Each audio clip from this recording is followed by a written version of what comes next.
Well, we have an interesting problem today, and of course it's one of those situations that will never be solved to everyone's satisfaction. But we begin with a very basic question, and that is, why are we here? What is humanity's reason for existence? Well, there are many schools of thought over the periods of time as to why all this happened. And probably the Greeks had one approach, that the powers that be, the deities of Olympus, having created a beautiful garden here, put human beings down here to take care of it and to enjoy it as much as possible, to take good care of all values and never to become destructive in their relationships. Something went wrong with the plan. A little later, perhaps, Aesop answered the question as to why humanity exists, and he took the position that it was a test of stamina. In other words, the gods had as their principal occupation the casting down of the great and the lifting up of the lowly. Well, that had a considerable meaning back in those days, but it isn't as vital now because the lowly do not seem to be coming up as rapidly as they should. So this theory was cast aside. And then we came into the conditions that arose with the Protestant Reformation in Europe. The school children of that time were given a little doggerel to recite. With Adam's fall, we sinned us all. That seemed to take care of everything. But again, there were doubters. Everyone was not satisfied. Then we were here to expiate original sin. With Adam's fall, we sinned us all. That hasn't retained popularity either. So day by day, different periods and different appointments and different philosophies have worked with the problem. Science, in a sense, has cut the Gordian knot. Scientific point of view seems to be there is no reason. And we are simply a product of a continuing failure of we might say, the staying of the growth of humanity. In other words, as some of the friars of the Middle Ages said, the only answer to this is that everyone will stop propagating their kind, and in one generation humanity will cease and it will all be over. Well, that had attraction for some, but the outlying districts never came in. And so that was put aside as one of the speculations. So we are left with a series of philosophical and theological explanations and a scientific situation in which it is all biological, and the inevitable expansion of humanity will continue until the planet will no longer protect or carry them. All of these are unsatisfactory answers. And as far as the books are concerned, we probably never will have an answer that everyone agrees on. But we can, with a certain amount of effort, begin to examine things. And that is the reason we have chosen for a subject this morning, an invitation to insight. We must each, in a certain sense at least, solve these problems for ourselves. We must come to our own conclusions as to why things are as they are, and what the chances of their getting better actually can be considered. Well, insight is a combination of the use of resources within the individual. Perhaps the answer to it all is that we were put here to learn how to think. We're to learn how to live well and to reform the mistakes of our own forebears and our own present errors of thinking. Insight depends upon two faculties in the human mental equipment. One is the group of faculties which are called the practical or expressive faculties of observation. We are given the power to observe what is happening in the world around us. We can observe every type of phenomena that exists within the range of our perceptions. We can also go through life observing all these things and coming to no valid solution to anything. In other words, we can see almost everything there is to see. But to most people, what they see does not mean anything, unless it happens to be something they're desperately wanting to see. We do not use the powers of perception which we have in order to find some type of depth dimension in our observations. In other words, we are constantly confronted with lessons, and we are with the same constancy avoiding them, failing to see or accept. We go from day to day living largely upon our own notions. If we like things, they're good. If we do not like them, they're bad. If they require a great deal of thinking, we will pay someone else to do it for us. And as they probably did not know any more than we do, the bill is high and the consequences are very minimal. We do not use the faculties of observation. Everything that happens is more than just a picture moving by. It is a compound of living factors.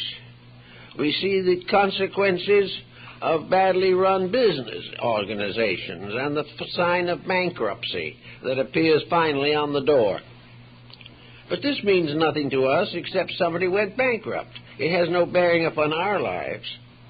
We do not observe the causes, the reasons, and the circumstances associated with the phenomena we observe every day. Now, in addition to this, we have another group of faculties which are called the reflectives. These faculties are the meaning faculties. They are the things that, within our own structure, that induce us to contemplate, to consider, and to philosophize upon the common circumstances of the day. The eyes tell us what's happening. The reflective faculties try to explain to us what these happenings mean to us every day. Evidently, we were supposed to do something in this area, or we would not have been given this allotment of faculties. We would not have powers to see what is happening and to think about what is happening unless these happenings had some meaning, some value beyond what we commonly consider. So in our daily living as private citizens, it is not necessary for us to depend upon any of the grand solutions that solve nothing. It is not necessary to follow any system which is based upon merely attitudes rather than reflections and considerations of facts. Bacon refers to the idols of the marketplace, and this is a very good observation. The marketplace is the common world in which we live. The idols of the marketplace are the attitudes, beliefs, and opinions which we cling to because they are held by those in the marketplace. We feel that the marketplace sets the standard which we must all live by. Whatever is believed by the merchant must be believed by the rest of us. Whatever is important to the man trying to make money is important to the individual who would like to try to make money. And that covers most folks before it's over. But the idols of the marketplace are the attitudes, opinions, legislations, policies, and concepts with which we are constantly bombarded. And these are the idols which are not of any valid significance, but they take the place of ideals. An ideal is a concept that is held with reverence. An idol is something that is worshipped for profit in most cases. So the idols are, we've always done it this way, so we'll keep on doing it. We've had legislations for this, so we'll keep on legislating some more. We have managed to wander through a number of economic crises by old-fashioned policies, so we will continue to wander through, but we won't solve anything. So the idols of the marketplace become the symbols of the practical policies that we are all trying to live by. And for the most part, these policies result in a series of disillusionments. Every day it becomes more obvious to us that these policies are not sufficient. They're not getting us where we want to go. They're not providing us with any securities, and they are not answering any of the questions that come up to us in the course of human anxieties. A recent issue of the Christian Science Monitor has a very interesting and informative article on the Himalayan kingdom of Bhutan. Now, we might not expect everyone to know where Bhutan is, but it is squeezed in the foothills of the Himalaya mountains between India and China. It is a country of about 18,000 square miles with a population of somewhere between 2 and 3 million. It is a Buddhist country and the last stronghold of Buddhist theocracy, I guess, in the world today. Even here, the theocratic aspect has been minimized, and the present king, a young man with very modern attitudes, is desperately trying to bring his country into some form of stability. The point of view is very basic. Bhutan is now, according to the official statements, about to join the 20th century. And they're very uncertain as to whether they're going to survive this joint. Because the moment they come into the 20th century, the Chinese have their eye on them on one side, the Hindus have their eye on them on the opposite side, and all nations with importing and exporting interests have both eyes on them. These people lived quietly in a sheltered little kingdom. They had no money to speak of, but they had no poverty, practically, because everyone was equally indigent but comfortable. They were ruled over by a rather benevolent young man who apparently was very much interested in trying to keep the country on its feet. Up to that time, it had been completely ruled by the Buddhist monks. It was a Buddhist country.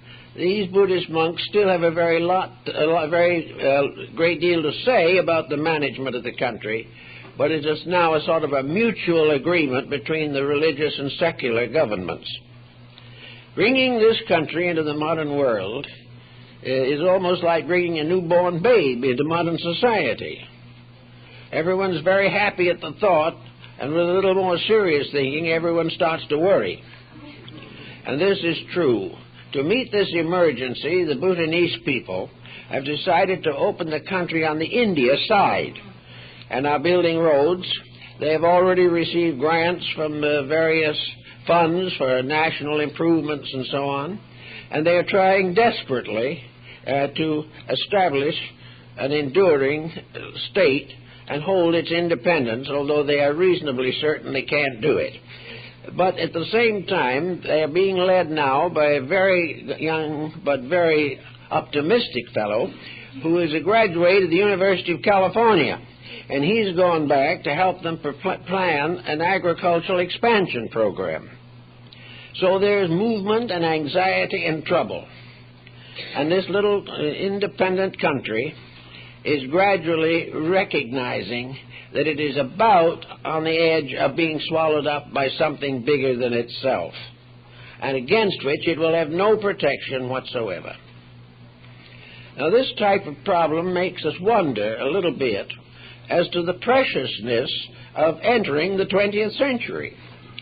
Very few people have found anything about the century at the moment that is truly enjoyable. We have more than we ever had before, and still want more than we have.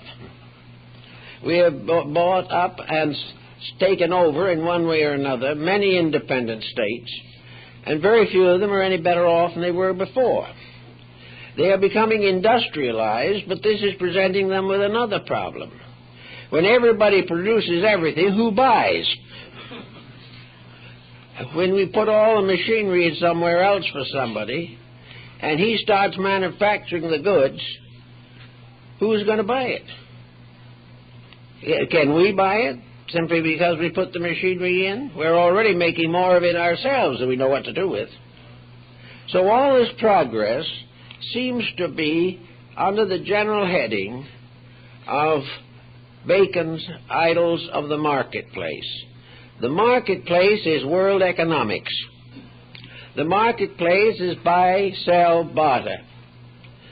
And the marketplace reserves its greatest benefits for those who are able to dominate on the economic level. So we sit back and we think about all these things, and we try to bring these faculties of our own minds into focus to see what we can make it mean, how we are going to interpret and understand the world that we live in. Well, one of the first things we're going to have to do is to escape from the hypnosis of the marketplace. We're going to have to begin to do our own thinking, whether it be good, bad, or indifferent. We are individuals. Each human being has the potential of improving in knowledge and insights. He has the right to fulfill a destiny which will fulfill the faculties that he already possesses. He is capable of more than he is doing. He is capable of solid thinking, but is too lazy, too frightened, or too selfish to do it. He is capable of solving at least his own problems, but instead of that, everything is turned over to governments which seldom, if ever, succeed in solving anything. Therefore, more and more survival for the individual depends upon dependence upon his own inner resources. He is going to have to know in his own mind what his job is, why he is here, and what he's going to do about it. Now, it's not a case of getting all this out of textbooks. This is one of our difficulties. This, again, is part of the story of the marketplace. Our textbooks are all geared to agree with existing policies which themselves have failed. We are being told again and again the importance of doing things as we always have done them. But gradually we wear the policy so thin that it falls apart in our hands. There is very little creative thinking being done, because there are very few people who want to do it, and there are very few who want to listen if anyone else does it.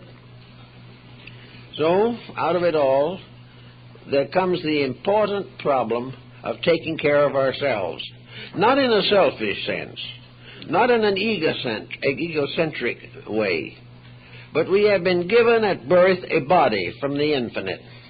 We have been placed here by a power beyond ourselves, and it is our moral duty to do what we can to make this gift that has come, ourselves, make this gift important to the world in which we live.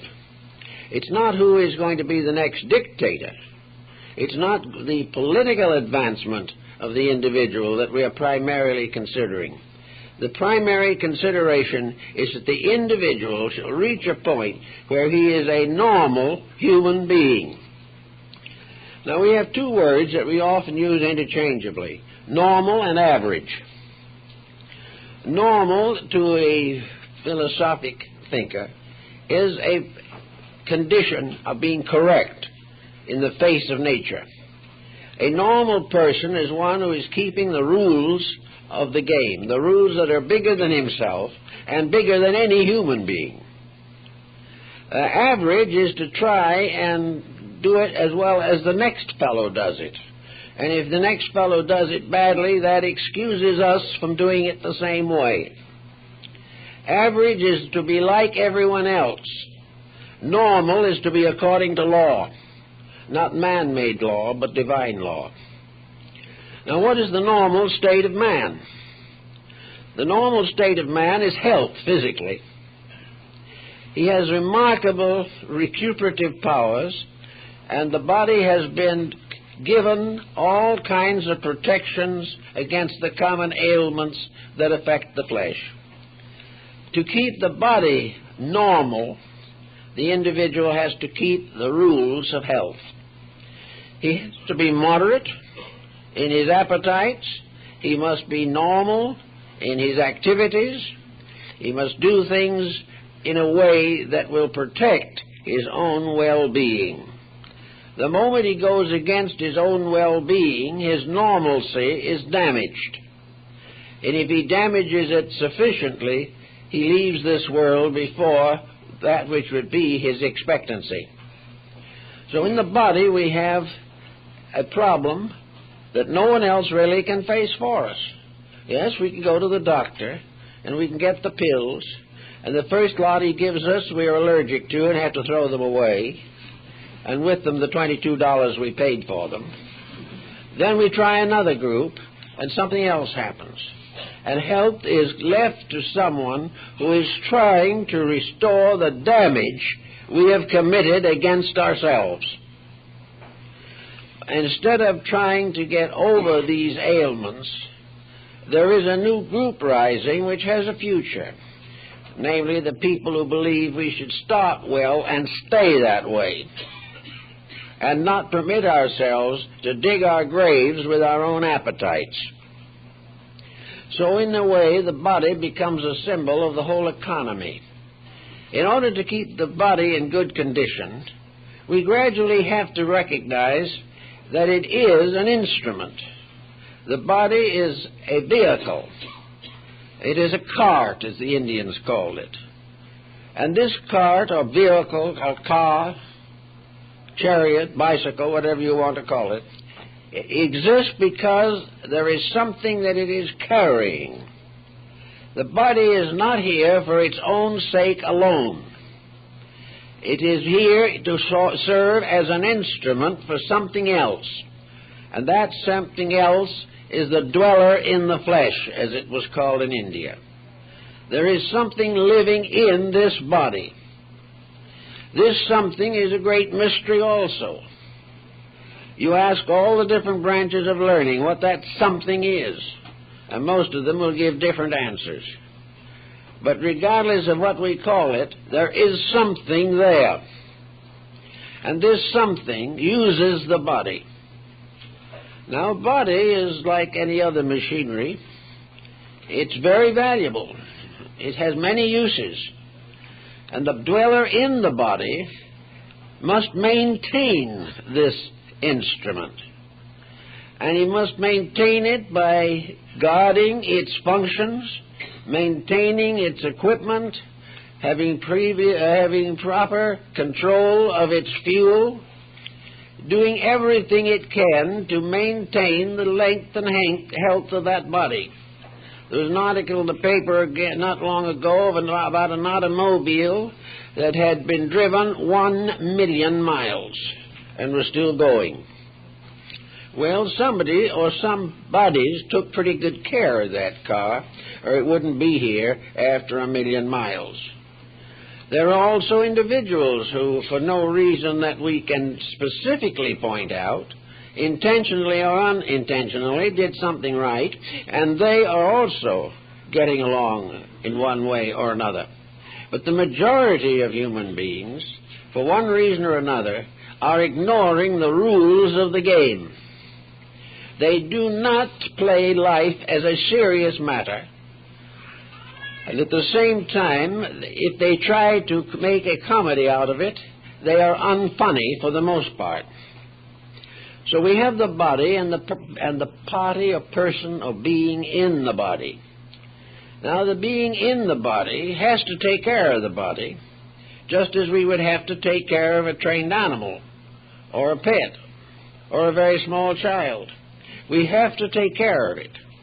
And the better we take care of it, the more we learn about it. Most people do not know what the body is until it begins to get sick. They do not know what is inside until it hurts. Therefore, the individual growing up has never had sufficient intelligent understanding of the laws governing his body, any more than he has had an understanding of the laws governing the world he lives in. But he can learn, and he can learn by observation and reflection. He can learn by noting what he does and the consequences. And if the consequences are unpleasant, he doesn't have to do that thing again. He can be completely indifferent, as in the case of the alcoholic or the narcotics addict. He can simply destroy himself. But this is a very sad thing to have happened, for it has taken millions of years to bring the human being to his present biological efficiency, and the individual himself can destroy all in 5 or 10 years of bad habits. Actually, nature, therefore, has a way of punishing the body if it is not well cared for. The punishment is to the flesh, but the inconvenience is to the dweller in the flesh. The body of itself cannot really complain except through pain, but the dweller in the body can see high projects, great purposes, noble aspirations go to pieces if the body becomes ill. Now, we have another kind of body, the environment in which we live. The environment determines largely whether a body is going to be properly maintained. And what are we doing to the environment? We are polluting it to our heart's content. We are doing everything we can to gradually make the planet uninhabitable. And we go quietly on our way, absolutely indifferent, assuming, of course, that whatever does happen won't be happening while we're still here. But one of these days, it's going to happen while we're still here. So the body having its needs, the person in the body looks around to find out how to handle these needs. It tries in every way possible to improve health. And today we probably have a greater emphasis upon health than ever before in modern history. People are trying exercise, diets, nutrition, everything in the order to improve health. And this is a very commendable point of view. But pills are expensive, all these things are costly, and why improve health if the individual himself is not going to do anything with his health? If health is just simply going to allow him to drift along, making all those false decisions he did before, wasting time, and finally, anyway, descending into the inevitable darkness at the end.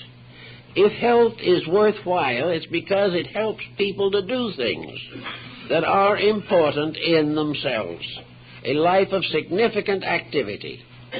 A life in which we are not living simply to take care of the body, but we take care of the body simply because it makes it possible for us to fulfill a human destiny. So we then go on to the emotional side of life. And here we find a serious situation because at this time, apparently, humanity is largely adolescent. Here pressures and problems arise on every hand. Here hates and fears flow forth from almost every part of existence. And yet the individual, through observation and reflection, has got to put these facts in order. We've got to gradually live in a well-ordered world that we have discovered by the use of well-ordered faculties within ourselves. As long as we live with faculties that have no essential training, we're going to live in a world in which we will never notice anything that is too important. But the more we notice, the more it influences us, the better people we can become. So this has to do with the problem of insight. Insight sort of suggests inner sight, but we're not referring to a clairvoyant faculty. Insight is the result of the faculties with which we are normally equipped being used in the way they are supposed to be used, so that everything that happens has meaning, moral significance, intellectual value, and spiritual authority. Unless we do things to make these dreams come true or to live on these levels, we shall continue to maintain a kind of sanitarium which we call humanity, because nearly everyone is sick in some way. So we're going to start with a little study of insights and see what we can do with them in the time at our disposal. Insight is when you look at the thing, or when you see it happen, you immediately ask yourself, what does this mean to me? This does not necessarily follow that you have been involved in the happening, but if you have seen it, as you might see the unfolding of a motion picture film, you can always say to yourself, what does it mean to me? What can I learn that will make me a better person? Therefore, practically every commonplace incident, pleasant or unpleasant, will reveal meaning. Sometimes that meaning is that it will prove to us that we are unable to handle these activities. The moment some simple thing happens and we are angry, then something is out of control. Insight has failed. Where problems are met with despair, with tears, with hysteria or anger, the impulses, the instincts, the attitudes are wrong. Therefore, we have to try to find how integrity is involved in these occurrences. Insight would help us to benefit from the experiences of others. And if our insight is strong enough, our insight will help other people to benefit from what we can do to straighten out or clarify problems in their experience. Today we have counselors on almost every level, largely due to the fact that people are so interested in doing what they please that they have forgotten entirely to do what they should. And as a result of a series of catastrophes, they are very unhappy about life in general. But everything means something or it means nothing. It means something if you're awake and nothing if you're asleep. Therefore, a broken home calls upon insight. To most persons, a broken home is a disaster. It is. But no disaster occurs without a cause. And to find out the cause changes a disaster into a lesson. And with life all the way through, unhappy situations must be alchemically transmuted into knowledge. They must become the basis of doing it better next time. The Chinese were among the first to realize that the greatest folly of all is to make the same mistake twice. If you make it once, it may be anyone's fault. If you make it twice, it's your own. You have the right, therefore, to learn from everything that happens, to learn from nature. Probably the peoples with the most strongly developed faculties of perception are primitive people. The perceptive faculties, which are located in the front of the head directly above the eyebrows, are particularly strong in Aboriginal tribes and are very well marked in American Indians. These perceptive faculties enable the Indian to see long ways, long distances. His eyesight is exceedingly keen. He can do almost as well with his own eyes as we might do with binoculars. But the perceptives are out from himself examining, studying, and considering. And it was the Indian's perspective and his perceptive functions that created his theology. The American Indian does not have nearly as complicated a theology as many more advanced peoples, but he does know nature. He does understand what we put into the Declaration of Independence, nature and nature's God. And perceptives have for us this meaning: nature's God. Everything that we see has meaning in terms of nature. Now, some things in nature, obviously, we have outgrown. Other things in nature we have not as yet touched at all, practically. But around us, all kinds of natural things are happening, and each one of us is entitled to learn from them, and not to be ashamed to copy the wisdom of simple life or simple creatures who have highly specialized faculties which we have neglected. So we begin by trying to understand the very basic factors of the world in which we live. So we look out some morning, or any morning when we wake up, and we see an environment. We know we are in a community, large or small, maybe a farming community, maybe a great metropolitan center. But we are looking out upon a world as it is. But we seldom, if ever, pause to try to figure out what that world means. We are going out into something which perhaps we do not approve of, something we do not understand how it got there in the first place, and we do not know where it is going to go. We can think perhaps that we'll hold out until Social Security sets in, and when about that time there's a question as to whether there will be any Social Security or not. Everything is tied up into a pattern of circumstances. Now, if our forefathers, a grandfather, a great-grandfather was in this spot, he would act differently. Not because he was more learned, but because he had something we're gradually losing, and that is a sense of personal security. He was of the mind that he would make it work. He would make things do. He would fulfill things in a natural way. He would protect values. One of the things that our ancestors always did was to put away something for a rainy day. For most of the older generation, frugality was a virtue. The individual did not overspend himself. He maintained control of his attitudes and his emotions and did that which was well within common sense for him.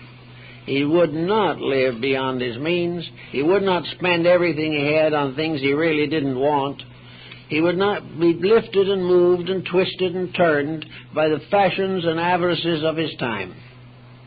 He was therefore a fairly solid citizen and generally died with enough money to pay for his funeral. This was a way of life. These people were not dumb. They were not ignorant of values, but they lived very close to basic values. And these basic values can still be lived. It is not necessary for anybody to be foolish, even in a generation of extreme folly. Each person can regulate his own affairs with integrity if he so desires. But what is going to make him desire?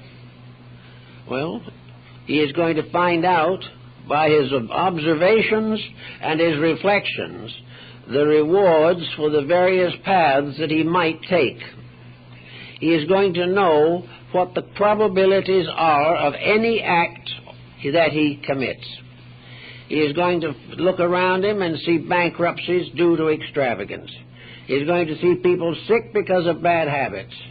He is going to find himself impoverished largely because he has not maintained control of his own values in spending. So, with a little thought, he can begin to take out of his life the things that are useless. Try to get himself back onto a practical foundation. He won't do as well, perhaps, as his grandfather, because the times are more definitely against him. But he can gradually learn why he is here. He can see how he can do many things better. He will find out what he can get along without, which the average American has forgotten entirely. He can gradually build a measure of security into his own life. This security is not in its works, essentially. The individual is not secure simply because he can make such decisions. He is secure because he has trained the decision-making mechanism in his own mind. He has learned to control his thoughts. He has learned to judge things factually. He has gotten over the mysterious kind of ambition which enables him to void common sense at the slightest provocation. Little by little, the person gains control of his own life, and by so doing, gradually eliminates a great many of the worries and problems with which he is confronted. Another point that's important in insight and so on is the gradual elevation of the mind in the search for values. Little by little, the individual must outgrow his mistaken levels of living. He won't do it instantly. He is not supposed to do it so precipitately that he will be miserable the rest of his life. But he does begin to realize something that is becoming more and more obvious to us all, namely that there has to be something behind us that's stronger than we are. The individual can gather strength. He can be stronger than he is. But there will always be circumstances around him in which he must depend upon laws, principles, and truths that are more strenuous and more important than himself. Consequently, from the very experiences of insight, from the very testimonies of perception and reflection, the individual begins to see the dim shadow of the world deity, to discover that somewhere out there is a power that can veto any decision made by man. This is something we have not been willing to accept. We have not been willing to allow that there is something that will catch up with us when we make too many mistakes. We can make some mistakes as children and have minor reprimands, but a world, an individual, a society, a cosmos cannot break its own rules without finally receiving the big veto. Something is going to force the correction of that which breaks the rules. Now, some believe that the rules are eternal, that there never was a time when these rules were created, that these rules are simply innate in the immense evolutionary procedures of the universe, that these rules were created or were inherent in the first cells that began to break up into cosmic systems, but that these rules do hold and always will hold is becoming increasingly evident. There is no way in which the individual can break the rules successfully. And yet nearly everyone, out of the fact that he hasn't thought it through, is breaking more rules than he should. We are not expected to be perfect, but we must begin to take into consideration what constitutes orderly existence. Now we find this particularly perhaps in economics, where we have a tendency on the part of industries to go on forever, expanding and expanding and expanding until something happens. And the thing that happens is the big veto. One form of this veto is the exhaustion of natural resources. You can't use them when they're all gone. Therefore, nature places this restriction. If you want to last longer, conserve resources. If you waste them, you may expect that they will be exhausted and their values will be no longer available to you. Another basic resource is good, clean air. And if we pollute it too much, the veto sets in. You cannot do this and live. Therefore, the individual has to decide whether he wishes to do as he pleases and die, or do as he should and live. And a certain percentage choose death, because they would rather die than change their ways. Great industries have the same faults. They're going to go right on as they are until they fall over the edge into oblivion. But they are going to reach a point where everything reaches when it does it wrong, in which the power to further invalidate life is taken away from them. They can no longer do it. War is another. No war will ever result in peace. It cannot. It produces only more and more misery. But war itself has a great big veto on it, too, because war demands the exhaustion of manpower, the exhaustion of natural resources, and hastens the inevitable collapse of life. In peace, we might have enough petroleum for 500 years. In a good, fast war, we could get rid of all of it in 3 months. Therefore, if we wish to exterminate ourselves, we can. But why should not those in positions of authority think a little bit about the evidence that was brought to them by their own perceptions and could be made real by reflecting upon obvious facts? One of the great delusions is to overlook obvious facts. But most people are willing to sacrifice facts for their own opinions, notions, and convictions. So everywhere the excess destroys itself.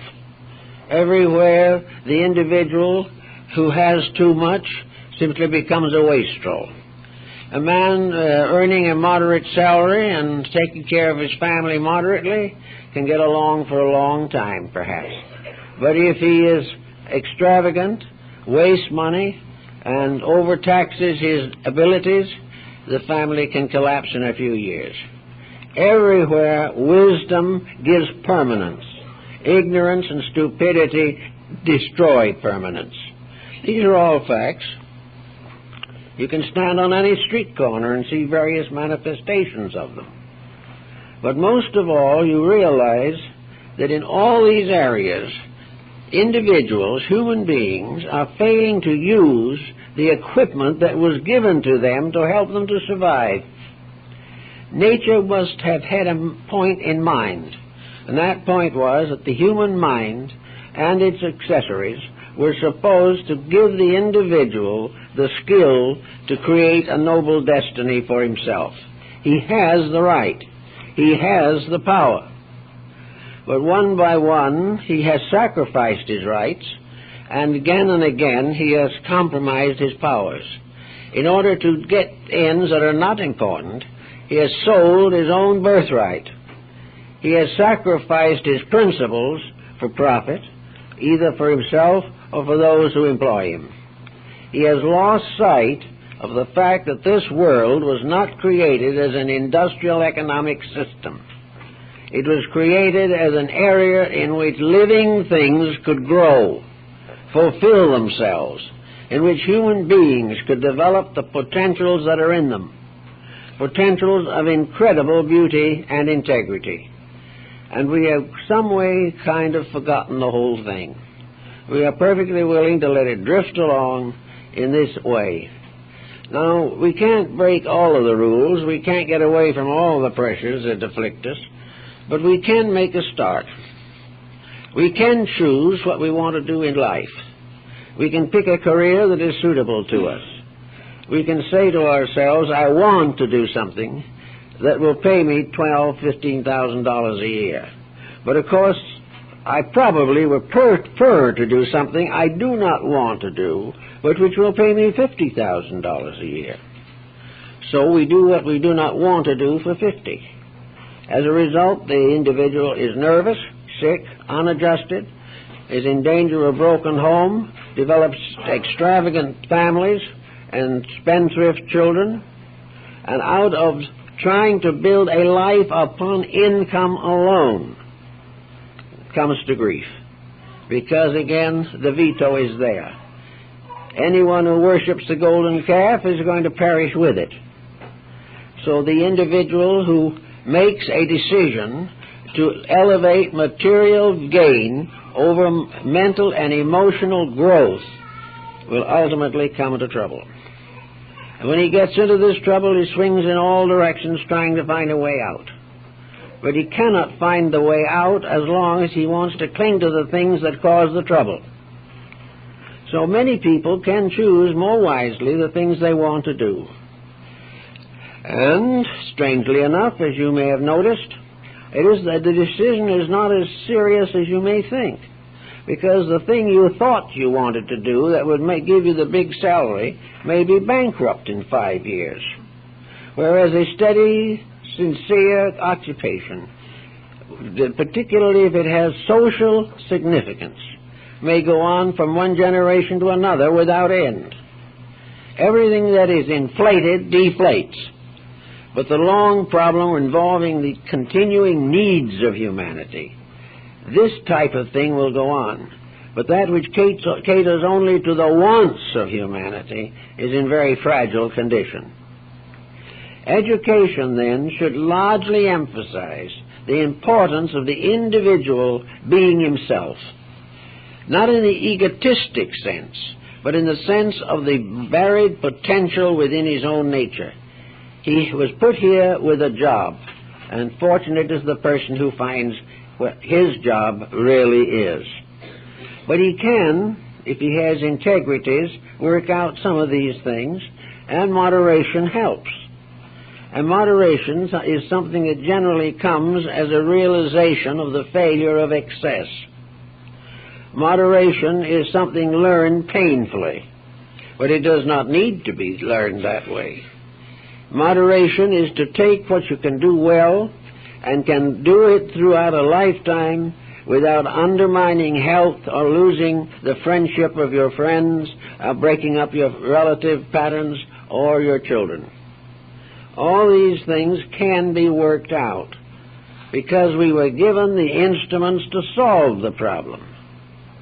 Now, another thing that the instruments nearly always seem to provide, because they are a combination of both emotion and thought, they provide a great deal of strength to beauty. They make things very wonderful, and we look around us and we see the worlds of art, of music, of drama and dance. We see the tremendous skill of architecture. We see all the grace and glory of the world. And somehow we know that all of this came out of the human soul, as Plotinus tells us in his essay on the beautiful. All the beauty in the world came out of us. That is man-made beauty. Natural beauty is still greater, but it is the service of natural beauty that creates human beauty. It is a combination of understanding natural laws and perfecting nature through art. So beauty is important. Happiness is important. The joy of living, the doing of things that are kindly and non-profitable, are more important than the great profit-sharing enterprises. And every day we find people being hoodwinked who are trying to get more than they can earn by honest and reasonable means. So the mind can settle down and think these things through. The individual who left the farm when he was 10 or 12 years old and went to the great city and made his fortune, when he's 65, begins to have an irresistible impulse to get back to the farm. And he generally does. He discovers that all these different things he went through have only helped him to realize the serene significance of the gentle life. They tell the story of an old Indian sitting in front of his hogan down in the southwest, and a young efficiency expert type of person comes along and says to the old Indian who is smoking his calumet quietly, he says, "Why don't you work?" And the old Indian says, "Why?" And the man says, "Well, if you work, you earn money." "Why?" "Well, if you earn money, you can have a bigger teepee."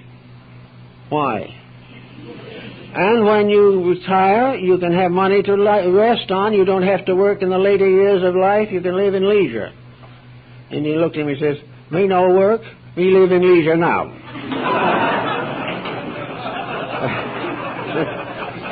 Well, that's an Indian point of view, but there is a certain modicum of integrity behind it. That we are all trying desperately to do things that really do not add up to much when we get them done. So we have a lot of jobs in this world that need doing. Jobs that have to do with making this a more beautiful world, to make a world that is healthier, a world that is better morally and ethically. And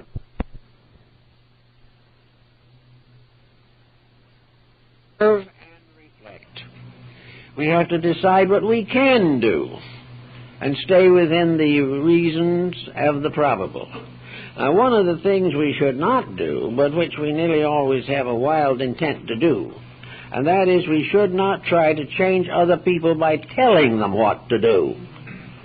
There is no successful way of reforming an individual who doesn't want to be reformed. And many people join organizations and even religions because these religions and organizations demand very little integrity of their followers. You cannot do it by talking, nor can anyone else talk you into doing it. The great question is the inner experience in yourself of perception and reflection, of knowing and seeing in your own life what needs doing, and then developing the resources that enable you to do it. Now you can go along and you can say later, I wish I'd studied a language. Then study it.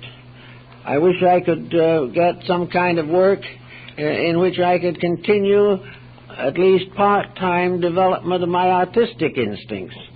It can be done if the individual wants to badly enough.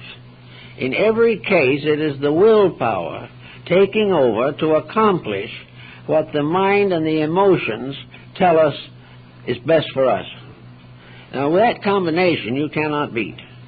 But until it is really established, if one falters, the others fail. So it is very necessary to have the integrity to make a right decision. Now, most people do not know with certainty what is a right decision on all matters. Lots of folks are well-meaning, but they do not really know what they should be doing, and do not see just exactly how to find out. And this, of course, brings into focus one of the most important phases of human life, and that is religion. If the individual belongs to a reasonable religion, that religion will tell him what constitutes a good life. It will tell him what he should do and what he should not do. It will tell him about the Golden Rule and the Ten Commandments. It will help him to discover what the greatest minds the world has ever known have established as working principles upon which to build life career. Now, it doesn't follow that you have to believe or accept all of these different doctrines of faith. But if you look around you in society using your perceptives and your reflectives, you will find that most of these great systems of faith have stood the test of time because they have been supported by irrefutable evidence. We know, basically, that we should not kill. We know, basically, that we should not steal. And wherever we kill, we're in trouble, and wherever we steal, we're in trouble. And whether we're caught or not is not the important point. To break the principle of integrity in ourselves is to get into trouble. Many people have wandered away from their religions or compromised them simply because they've accepted the religion as a creed. Some have moved from difficult faiths to simple ones. A few have moved in the opposite direction. But the proof of that, again, is through the use of the perceptive and reflective faculties in your own constitution. It is not very long, or take very long, or very difficult to find out that thou shalt not kill is a pretty good law. You can look around you in every direction, national, social, economic, industrial, political. And destruction is not good.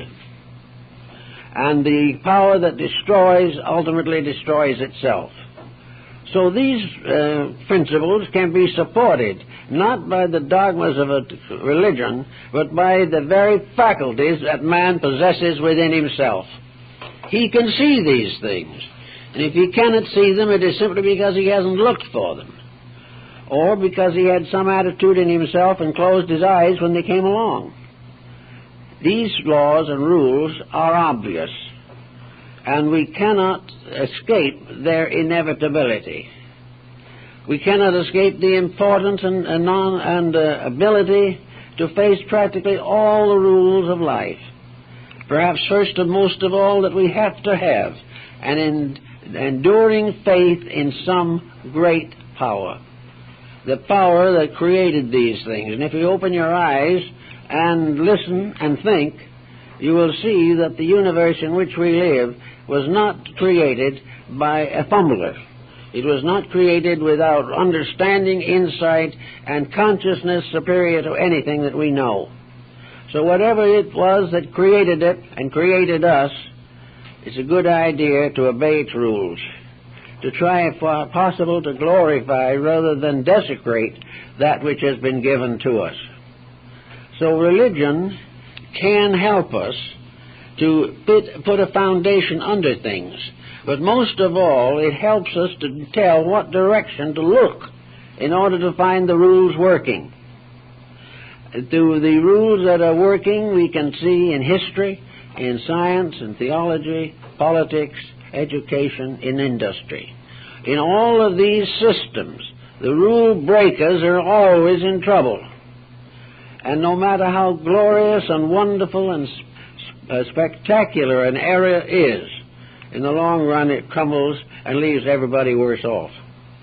It is therefore possible for the individual to quietly sit down and decide in his own mind, not by the aid of the textbooks, not by political systems, not by atheistic scholars, but determine for himself what he believes about the source of his own existence.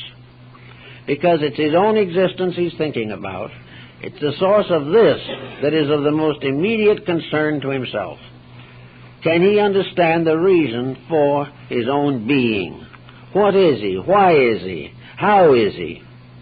And he has to somehow decide that type of question in order to get the power to perceive and reflect upon what is happening around him.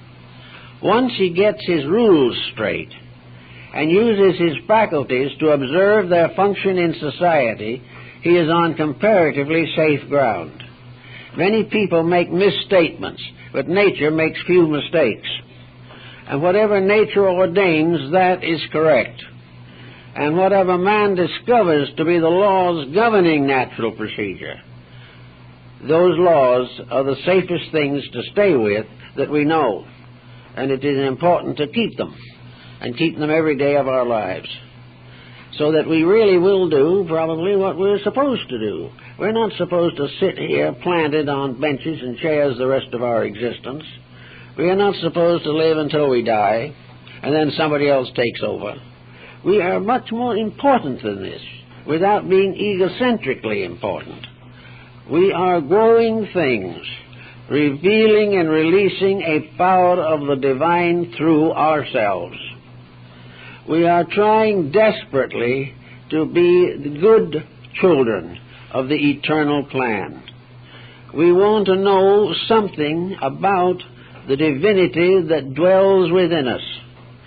We want to know how we can serve that, and how we can grow in grace and greatness, truly, by obeying the very basic humanitarian rules of existence.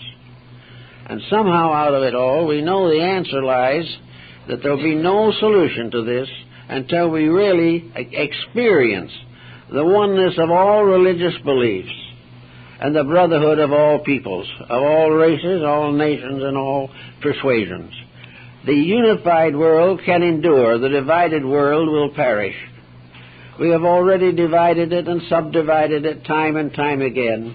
One dictator after another has strutted across the stage, and still the end is not yet. And now it seems that this mammoth process of trying to destroy the inalienable rights of human beings is going on a higher tempo than ever before.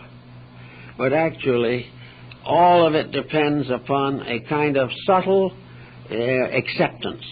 The individual passing over it lightly because it's advantageous to him at the moment to make the most he can of the contracts that these situations set up. But we cannot validate this attitude. So we can become again like children. Children love everything and are always asking questions. They're always amazed and full of wonder. They are always living in a world of great potential, great possibility, and they have a strange and sometimes unreasonable respect for their elders. These children are physical children. We are mental and emotional children. We are not truly mature. When a mature person comes along, we generally assassinate them because we do not know how to handle the situation. We are still growing through a period of extreme egotism when we think we know more than there is to know, and an extreme selfishness in which we want to get more than there is to get. These factors are damaging us, and will damage us as long as we endure them. So whenever the opportunity comes for the individual to support something that is going in the right direction, this is important. If he has the opportunity to change his own point of view and be better than he is now, it is his duty. Because after all, we also like to think of something else. We like to think that the human being has an immortality, that the human being is not something that is going to lie down in the grave and die forever. Many people who have short thinking on these subjects like to assume it makes very little difference because we're going to be dead and that's that. Now, if we use perspective thinking and receptive thinking, we are going to realize that there's something wrong with our attitude toward the continuity of ourselves. No intelligent providence will create something, place it in a condition of constant stress, demand something from it more than is normally expected, and then at the time of age and old weakness of faculties, simply destroy this thing. There is simply no reason for the existence of the human being if you tuck him away in forest lawn forever. This is not reasonable. Nothing in nature dies. Science is beginning to discover this. Everything is changing forms, changing appearances, changing cycles of manifestation, but nothing begins or ends.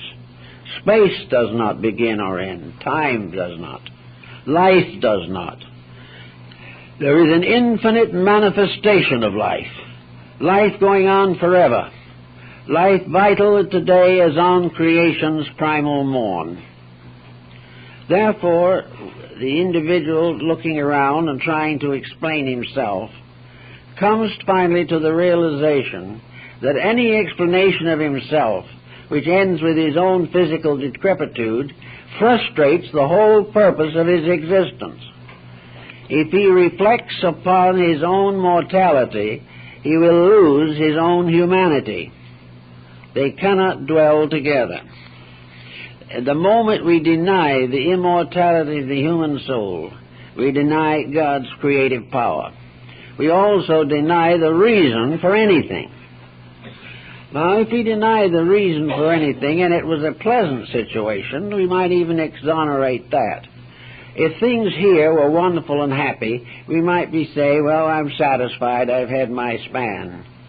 But with things very difficult here, there seems to be no reason why we should assume that a physical life consummates our growth, releases our potentials, fulfills our destiny, or glorifies the divine power that created us. So out of the problems of thoughtfulness and reflection upon phenomena, reflection upon that which is perceived, comes the recognition of the immortality of the human soul. It has existed from the dawn of time. It is one of man's first adventures, was the discovery of the eternality of himself. So if we are actually this eternal beings, then we have all the more reason to recognize the infinite potential of growth, If we are really human beings, we're in a kind of school. And in this school there are many grades. And we cannot say I've finished my education because I graduated from kindergarten cum laude. I know that there are cases now where they are giving cap and gown to puppy dogs that have fulfilled their training requirements. But this is not just exactly what we need at the moment, most of all. What we need is to realize that we're always graduating from something, but to graduate from almost anything we know is to enter in the first grade of something else. The individual who has graduated from the ordinary ways of life is challenged instantly by a greater way of life. And the fulfillment of any step that we take is the first step towards something better. Therefore, we are eternally growing. This makes another important contribution to our well-being, and that is long-range thinking. The moment we stop thinking of life as terminating at some given time, not certain or uncertain, instead of that, we begin to think of ourselves as ever-existing life, moving through an infinite diversity of manifestations, but always and forever growing and unfolding. And that everything we do is a foundation upon which to build something else. If we are lazy here for several lifetimes, we simply set back our own development. We are less than we could be if we had kept on growing thoughtfully and carefully every day. Now, thinking about survival in this sense of the word, we can definitely take into consideration that no matter what we do, we will not finish it. The great architect weeps because he needs more time to learn. Hokusai, the great Japanese artist, wept because he could not be a great artist unless he was able to live to be 100 years, and he didn't make it. All the painters, the musicians, all the great thinkers of the world have had to lay down from their labors. They've had to put aside their tools. They've had to rest for a while. And in many cases they have grudged this interference with the infinite growth of things. But in nature, these rest periods are just as useful as the periods of labor. So when we begin to grow here, and begin to study life, and begin to take on more consideration for the values of living, this is because we are just starting on another course. We are going to use what we learn today for the rest of an interminable and unknown existence. We are going to use what we live on now as the basis of our thoughts, our emotions, tomorrow and then tomorrow. Little by little, upon the foundations that you start today, the whole future develops. And the individual has a much better reason for living, much happier conviction about self and circumstance, if he is able to think in terms of this larger life. Now, some think that it's a great penalty to have to live again. That's only because they haven't done so well this time. But there is no need for penalty. People who have really achieved much are not regarding themselves as penniless or penalized. And when the time comes to rest from labor, there is something that happens to these people. They drop off the physical body, yes, but that which they have learned goes on to enrich learning forever. The dreams they have started, they will dream again. And the whole of humanity moves forward because each individual grows a little every day. And that is why we strive desperately to grow a little every day. And in order to do it, we have two great examples. We have the examples of the great religions of the world and the messages that they have brought. Messages which have stood over the questions and doubts of ages and have survived to our time. And the other message comes to us from nature around us. The outer world we observe through reflection and perception. The inner world through meditation and prayer. These processes, working together, help to produce a normal person. They help us to fulfill the needs and responsibilities which are making us grow toward the infinite will which we seek to fulfill. We are all just, working along in a big pattern. And every time they invent a new telescope, the pattern looks bigger. But the pattern out there isn't as big as it looks, strangely enough, because the pattern out there is not in conflict with itself. What we see through the telescope is getting along all right. It is fulfilling its purpose. We don't hear any reports coming to us of great social objections from anywhere.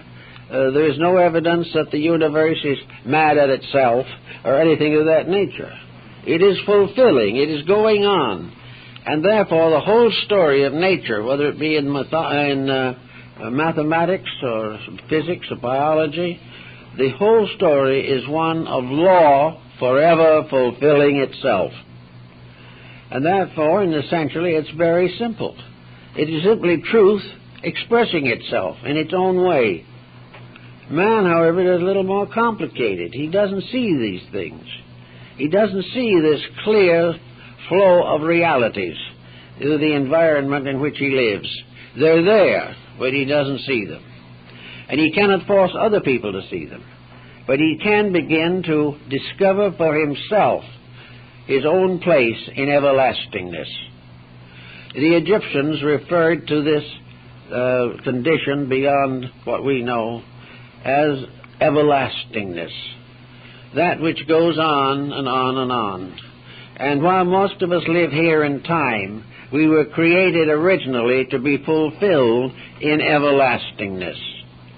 And everlastingness means the joy of growing forever, the joy of learning more every day, the joy of loving more sincerely and deeply every day, until finally we come to that end in which all virtues are one, and all virtues rest in an unknown but eternal power which we can never understand until we are returned to it in complete union and foreverness.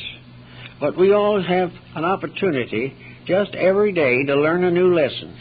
We can learn it from the neighbor and the gardener. We can learn it from the merchant and the shopkeeper. We can learn it in the car. We can learn it anywhere. There are always lessons to learn, and they all point in the same direction, that the individual must fulfill himself, must do all that he can to be that self which is locked within him. And if he succeeds in doing that and fulfilling his own proper place in the divine plan, he'll come out all right.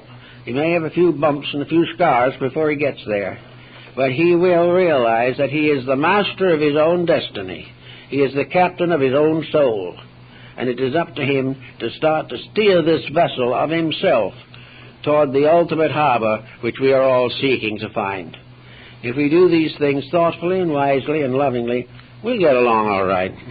Oh, thanks a lot.